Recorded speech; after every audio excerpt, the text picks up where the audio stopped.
ট্ৰেডিশনেলৰ একদম আমি ওলাইছো এতিয়া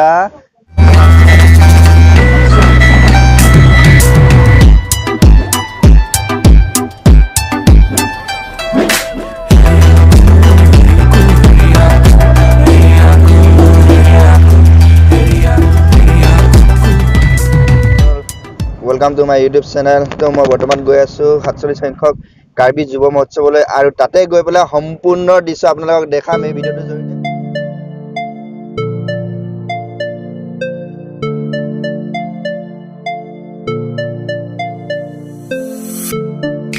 তো ফাইনালি আমি আহি পালো আৰু এই গেটেদি আমি সোমাই যাওঁ এতিয়া। তো আগবাঢ়ি আছো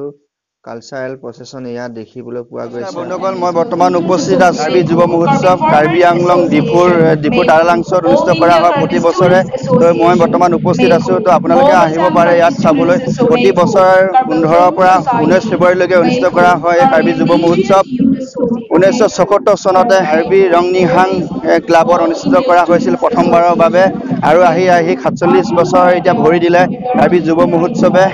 তো ইয়া চাওকচোন আপোনালোকে ইয়াৰ পৰিৱেশ oldest biggest in the northeast India ethnic festival হয় এইখন। তো আপোনালোকে আহক Lunsingtara Fatapur Pastuinal Asofike Karbi Anglong District Along Deputy Commissioner Chandradhwas Sinha Karbi Anglong Autonomous Council Toriko Brahma DM Karbi Anglong Autonomous Council Karbi Anglong Autonomous Council এতিয়া দিনততো ইমান মানুহ নহয় ইয়াত কাৰ্বি ইউথ ফেষ্টিভেলত যেতিয়া ৰাতি হ'ব ইয়াত আৰু আপুনি মানুহ একদম নধৰা হৈ থাকিব আপুনি ভিৰ দি বাদ নাপাব ইমানে মানুহ লাখ লাখ হাজাৰ মানুহ হয় এই স্থানত যেতিয়া আপুনি ৰাতি আহিব ৰাতিহে মানুহ দেখা পাব কিন্তু এতিয়া ইমান মানুহ নহয় এতিয়া প্ৰগ্ৰামবিলাকো ইমান নাথাকে ৰাতিহে প্ৰগ্ৰামবিলাক থাকে বেছিকৈ তো সেইটো কাৰণে এতিয়া মানুহ কম আহি আছে সব থলুৱা সামগ্ৰী বনাই আছে এইটো কাঠৰ লগত তৈয়াৰী সব তৈয়াৰী কৰি আছে ঘৰতে বনাই বাঁহ বেত আৰু কাঠেৰে নিৰ্মাণ কৰা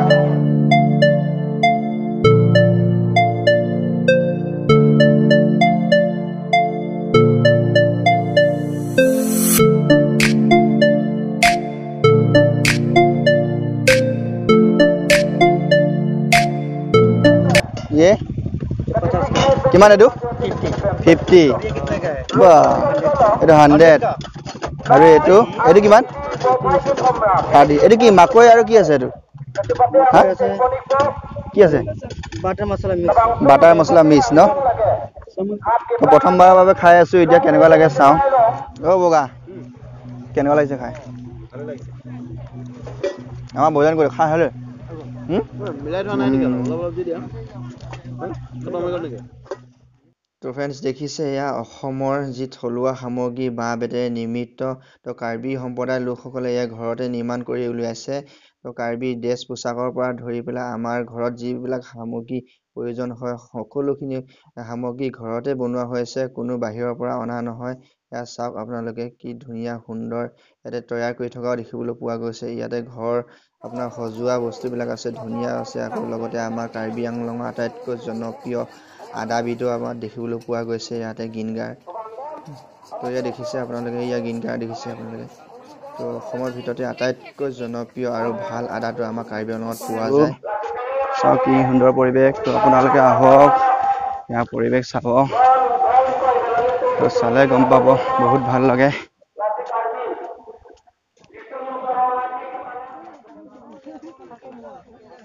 তো ফ্ৰেণ্ডসকল আপোনালোকে জানি ভাল পাব যে কাৰ্বি আংলঙত নিৰ্মিত অসমৰ থলুৱা বাঁহ বেতেৰে নিৰ্মাণ কৰা সামগ্ৰী বা সঁজুলিবোৰ প্ৰায় অসমৰ বিভিন্ন ঠাইলৈ এক্সপৰ্ট কৰা হয় লগতে আমাৰ মৰিগাঁও থেকেৰা ৰাস্তাৰ কাষত পোৱা প্ৰায়বোৰ ডলা চালনী ইত্যাদি সামগ্ৰী বা সঁজুলি আমাৰ কাৰ্বি আংলঙৰ কাৰ্বি সম্প্ৰদায়ৰ লোকসকলে ঘৰতে নিৰ্মাণ কৰাৰ সামগ্ৰী পাব থেকেৰা সেই দোকানবোৰৰ পৰা কিবা কিনিলেকে সুধি চাবচোন তেওঁলোকক कोई चाटी ये वीडियो कर रहा हूँ मैं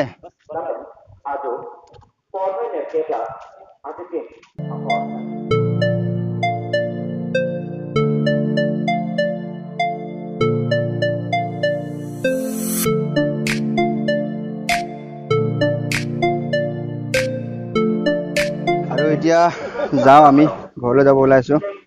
দাদা খোল গাড়ী খোল এই খোল লৈছো কমেন্ট কৰি জনাব ভিডিওটো কেনে লাগিল আৰু যদি ভাল লাগিল লাইক কমেন্ট শ্বেয়াৰ আৰু চেনেলটো সাবস্ক্ৰাইব কৰিবৰ কাৰণে নাপাহৰিব বাই বাই